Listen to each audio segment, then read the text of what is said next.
आपके एक्सरसाइज 7.1 का आखिरी क्वेश्चन नंबर 22, यह क्या है? If D by D X of F x बराबर 4x³ माइनस 3/x का पावर 4 सच दैट f2 बराबर 0, देन एफ एक्स फंक्शन क्या होगा? इसमें से चारों में से कौन सा करेक्ट आंसर है? ये भी आपका EMCQ मल्टीपल चॉइस क्वेश्चन के रूप में है और हमको पता करना है कि कौन सा करेक्ट आंसर होगा।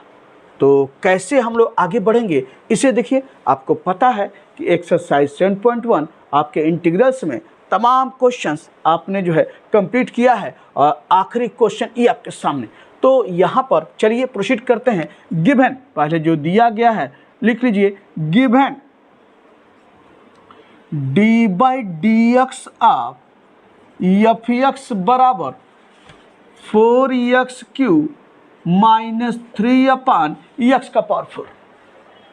आपको पता है ना कि integral are and differential they are reciprocal to each other, यानी इनवर्स प्रक्रिया है। इंटीग्रेशन डिफरेंशिएशन की इनवर्स प्रक्रिया है, डिफरेंशिएशन इंटीग्रेशन की इनवर्स प्रक्रिया। अब जानते हैं तो अगर ये D by D X of F x है और अगर हम आपसे बात करें इसको, यानी आप क्या है D by D X of F x अगर कहें कि इसको जो है डी बाई डी एक्स है, तो अगर हम इसको इंटीग्रेट करें या अगर ऐसे समझिए D by D X of F x बराबर 4x³ माइनस 3/x का पावर 4, अगर मैं कहूँ कि इसको जो है इंटीग्रेट कीजिए, तो इंटीग्रेटिंग अगर मैं बात करूँ, अभी बताए हैं कि integration and differentiation are both are they are inverse process, दोनों जो है एक दूसरे के इनवर्स प्रक्रिया है।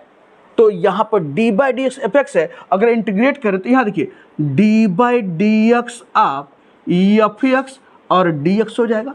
अगर इसको हम एक्स के रिस्पेक्ट में इंटीग्रेट कर रहे हैं और इधर भी तो हो जाएगा ना 4x³ माइनस 3x का पावर 4 और ये है dx। तो हमने क्या किया है, इसको जो है इंटीग्रेट किया है, ये आपको जो है विद रिस्पेक्ट टू एक्स ये किया। अब यहाँ देखिए तो D by D X of F X D X हमने क्या बताया है, इंटीग्रेशन और differentiation they are reciprocal to each other. तो यहाँ इंटीग्रेशन भी है, यहाँ डिफरेंशिएशन भी है, तो बराबर क्या मिलेगा आपको? फंक्शन एफ एक्स मिलेगा क्या? बिल्कुल मिलेगा।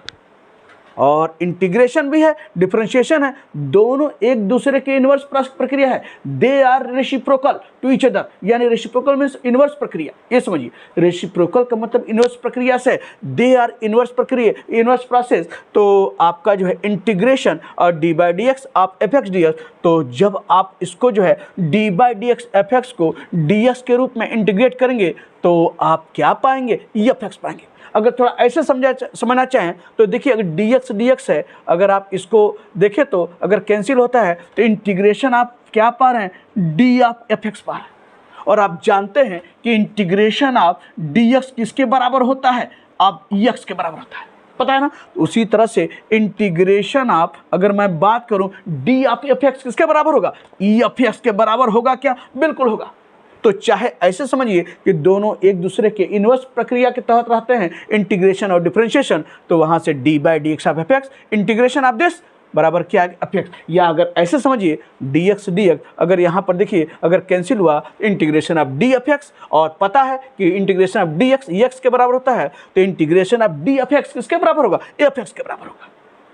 तो हमने दोनों तरीके से आपको मैंने समझाया कैसे एफ एक्स के बराबर है। तो इंटीग्रेशन और डिफरेंशिएशन दोनों इनवर्स हैं एक दूसरे के, तो बराबर क्या आएगा? F x. और अगर ऐसे समझना चाहें तो डी एक्स क्रॉस कैंसिल करेंगे तो इंटीग्रेशन ऑफ डी एक्स जो एक्स के बराबर होता है, तो integration of D F x किसके बराबर होगा? एफ एक्स के बराबर। तो ये हो गया। और उधर तो आप जानते ही हैं, बराबर इसको क्या कीजिए? अलग अलग कीजिए। ये हो जाएगा 4 इंटीग्रेशन ऑफ x³ dx, और ये क्या हो जाएगा? -3 इंटीग्रेशन ऑफ 1/x का पावर 4 dx। और अब देखिए तो पता है ना, इंटीग्रेशन ऑफ x का पावर n dx का पावर, फिर वही फार्मूला इंटीग्रेशन ऑफ x का पावर n dx बराबर x का power n+1 upon n+1 + c। यानी कुछ भी हो सकता है, पॉजिटिव नेगेटिव फ्रैक्शन कुछ भी हो सकता है। तो यानी यहाँ पर क्या का है आपका 3, तो रखिए यानी क्या आएगा x का पावर 3 + 1 अपान 3 + 1 ये हुआ, और -3 इसको देखिए ऊपर अगर ले जाएंगे तो x का पावर -4, एक चाहे तो एक काम इसको ऊपर ले जाकर तब आप इंटीग्रेट कीजिए, ये है 4, इसको भी लिख लीजिए x³ dx, और -3 ऊपर जाएगा x का पावर -4 dx।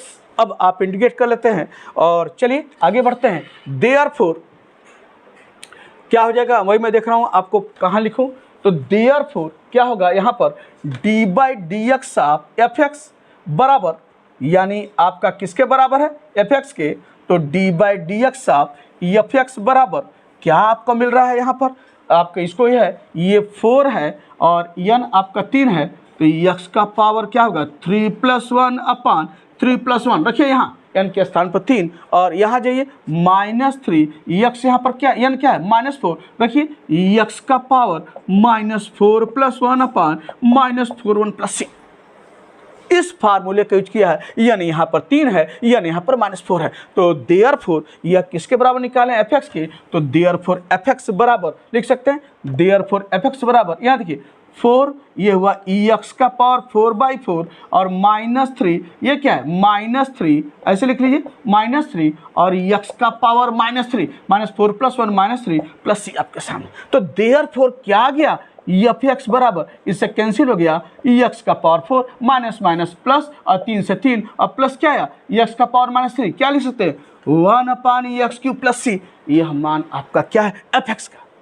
लेकिन देखिए आंसर में कुछ चीज़ें अभी नहीं दिख रही हैं। क्यों नहीं दिख रही हैं, क्योंकि वहाँ पर C आपने लिखा है, यहाँ C का मान आपको यहाँ पर दिख रहा है। C में चारों में से एक न कोई मान एक C का होगा, वो ढूंढना है कौन सा सही मान होगा। अब C का मान निकालने के लिए देखिए एक कंडीशन दी गई है। क्या कंडीशन, f2 = 0 दिया हुआ है। तो f2 = 0 दिया है तो हम लोग कैसे उपयोग करेंगे, अब मैं इसको मिटाता हूँ।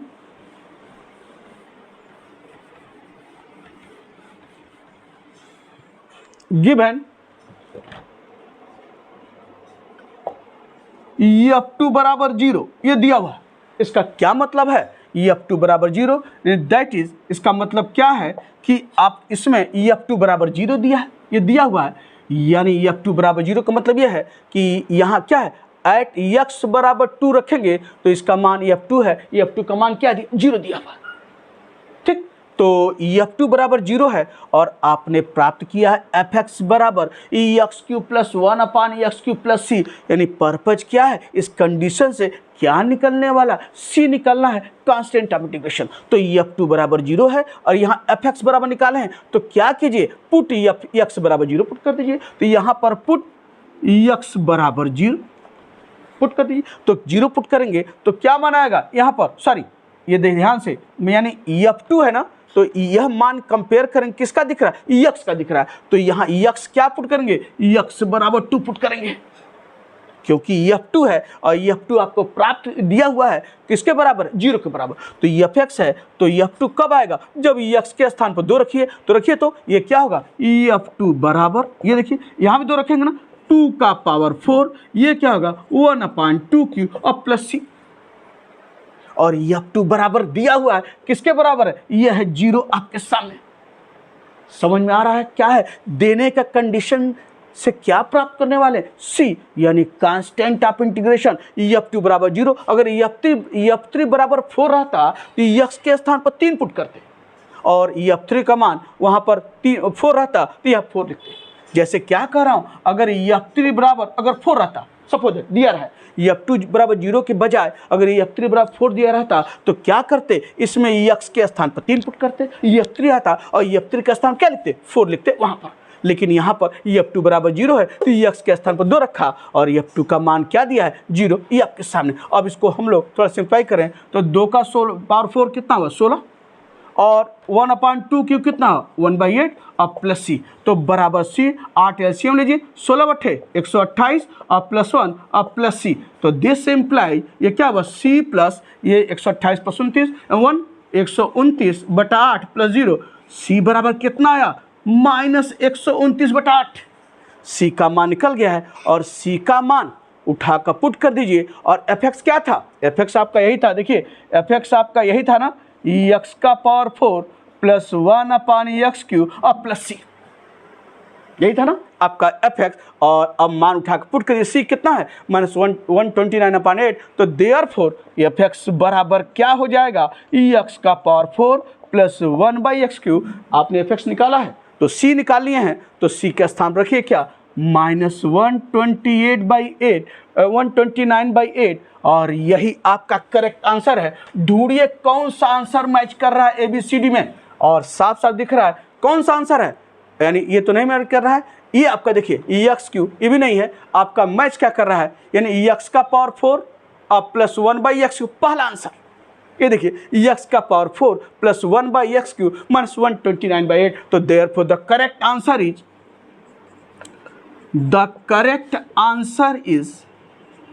कितना, कौन सा है, ए। और इस तरह से आपका आखिरी क्वेश्चन पूरा हुआ इस ढंग से। तो आपने देखा है कि एक्सरसाइज 7.1 के 1 से लेकर 21 तक क्वेश्चन सब आपके सामने लाइन बाय लाइन हर छोटी छोटी चीज़ों को डिस्कस किया गया है, और हर एक क्वेश्चन आपने देखा केवल हर एक क्वेश्चन एक वीडियो में है। यानी क्या है, एक क्वेश्चन एक वीडियो में आराम से आप जुड़िए, आपके थंबनेल पर वो सब है, exercise 7.1 question number 1, question number 2, question number 10, ताकि आपको एकदम आसानी से जिसको भी क्वेश्चन में प्रॉब्लम आपको ढूंढना हो या कोई क्वेश्चन के बारे में आपका सोल्यूशन ढूंढना हो, तो जाइए हमारे चैनल पर प्लेलिस्ट खोलिए इंटीग्रेशन आप 12th क्लासेज, और देखेंगे आप वहाँ पर सारा जो है वह क्वेश्चन आपको एक जगह मिलेगा।